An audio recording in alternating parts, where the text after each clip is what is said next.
are Madrid, the capital of Spain and the palace of Ubers. And when your family decides to suddenly take a 3-day trip to Madrid through agonizing plane flights and failing to come back home without a cold, you must process that into content. I knew and know nothing about Madrid, and trust me, much less about Spain as a whole. In fact, it was my first time in this muy bien country, and despite that, it was a very muy bien experience.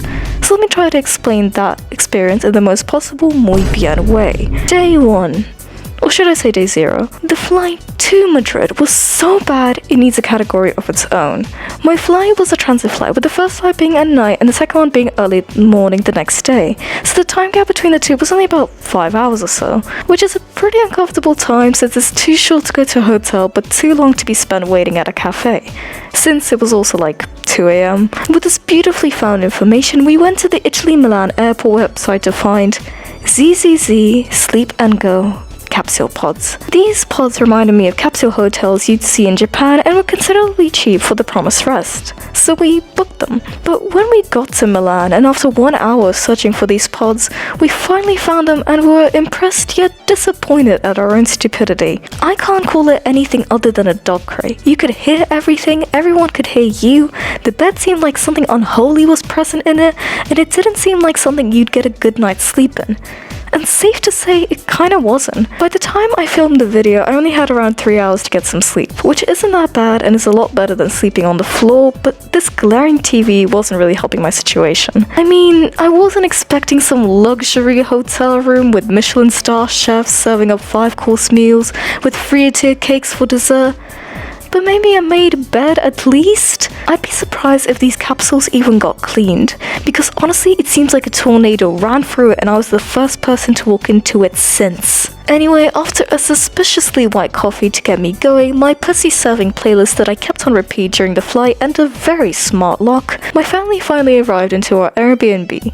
But we didn't stay there for too long since we went to the nearest store and oh my god, these strawberries were giants. I wanted to unironically buy 10 of them and bring them back home. So these bottles gave me childhood flashbacks. Joy, what the fuck are you doing here? Anyway, yeah, I guess this is the start of day 1. Somehow, even though I was running on 3 hours of sleep, I didn't want to sleep at all in the Airbnb, and somehow I skipped IRL to the main part of the trip and the main reason why we went there in the first place. Some gala cool it girl yummy dinner. I don't want to share too many details, but I must say while the food was kind of mid, the chocolate dessert? Oh my god! I unironically ate 2 servings, mine and my brother's, because it just went so fucking hard.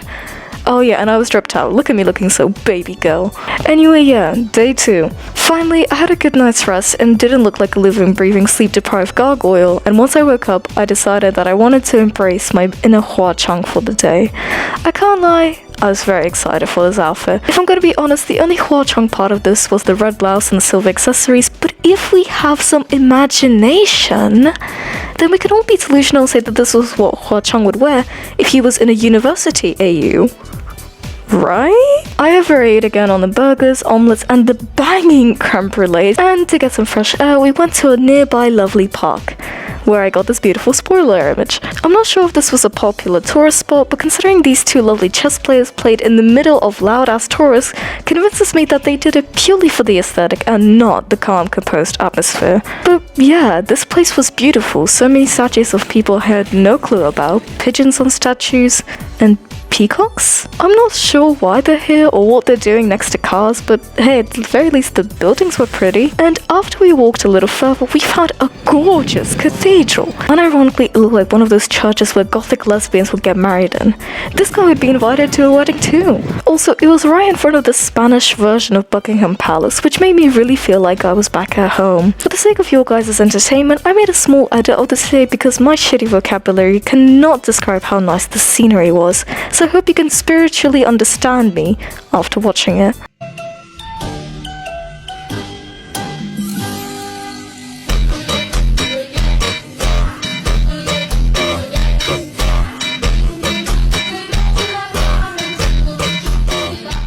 Okay, hope you like that. Day 3. Woke up that morning to a realization of how big peppers are in Spain.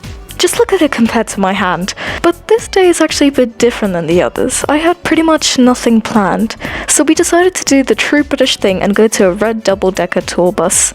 Because realistically, what else do you do in Madrid? And honestly, it was great. Once again, the beautiful architecture is a big plus, but having footballs with my brother from time to time and taking pictures of whenever I feel pooky was the best part. After that, my family went to a noisy restaurant where I didn't record any of the food because I was a silly, except for these weirdly HD mini churros. Our knowledge of Spanish pretty much ended at the phrase "no hablo español," and I think at that point the restaurant owner pitied us and gave us a free serving. I don't know why, but they also looked plastic, like something straight out of the back rooms.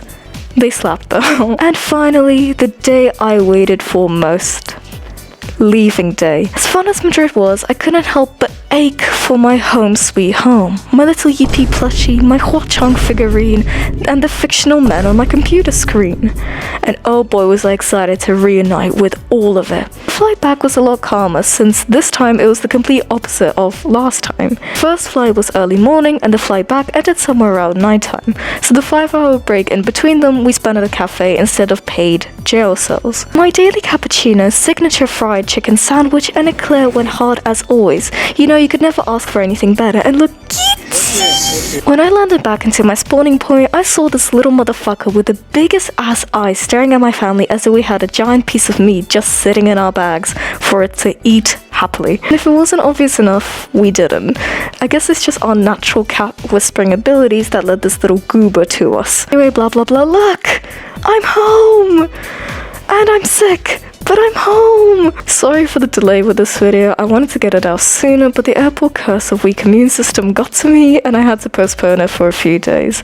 But I'm recovering and will be back on the posting grind soon, so look forward to that. In general, Madrid was a very nice city. It had beautiful architecture, many Ubers, it reminded me a lot of London or Moscow, and I had pretty muy bien time there.